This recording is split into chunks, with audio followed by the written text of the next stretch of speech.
Come, come, come out tonight. Come, come, come out to play. Come, come, come out tonight. Alice, come out and play. When the late-night accident had occurred, there was no one else on the street. After the electric scooter had struck the side of the small truck festooned with unframed sheets of glass and mirrors along its side, and she went headlong and helmet first over the handlebars and through a looking-glass, another interesting phenomenon of physics had occurred. Going over those handlebars, both feet had reflexively locked around the steering column in a failed attempt of saving herself. That in and of itself was not the interesting phenomenon of physics which an earlier reference was already made. Due to the vehicle's velocity and the angle of impact, the 26+ pounds foldable Segway ES2 scooter had slid sideways and beneath the parked van. With Alice's feet being locked in the way they were, it dragged her body as it slid beneath the carrier and out of view along with itself. For many hours she lay unconscious, hurt and bleeding beneath the undercarriage. As night became early morning, a pedestrian or two, several cars and a lone jogger had passed by without seeing her.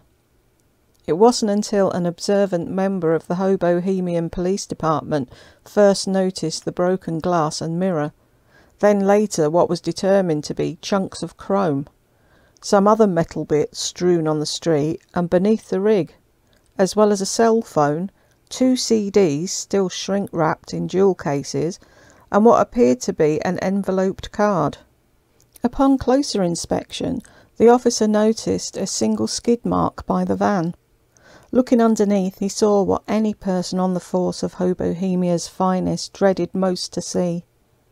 "This is Unit 8, this is Unit 8. I have what appears to be a female beneath a van, severely injured and bleeding. Send an ambulance and request backup. Send ambulance and backup ASAP. This is an emergency. Repeating, this is an emergency. Over and out." By the time most folks were on their way to work that day, the ambulance had already arrived. With the help of 2 cops, the 2 EMS workers were able to remove Alice's body from underneath the truck where it had been trapped. After a quick examination, the more medically proficient of the emergency team had determined the girl was still alive, but just barely. He reported to the commanding officer at the scene that evidence indicated she'd been there for several hours, unconscious and losing blood, and her prognosis was far from good. Again, with the EMS and the HPD working shoulder to shoulder, they managed to slip a support slat, in case of any spinal injuries, under Alice's limp, bruised and bleeding body. They then got her up on a collapsible gurney, and with sirens blaring, whisked the woman off to the closest hospital emergency room.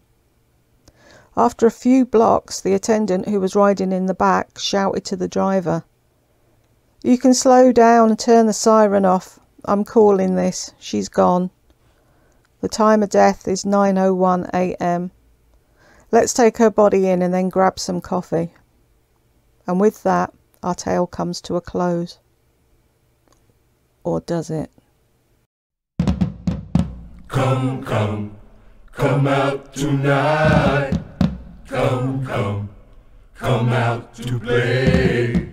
Come, come, come out tonight. Alice, come out and play.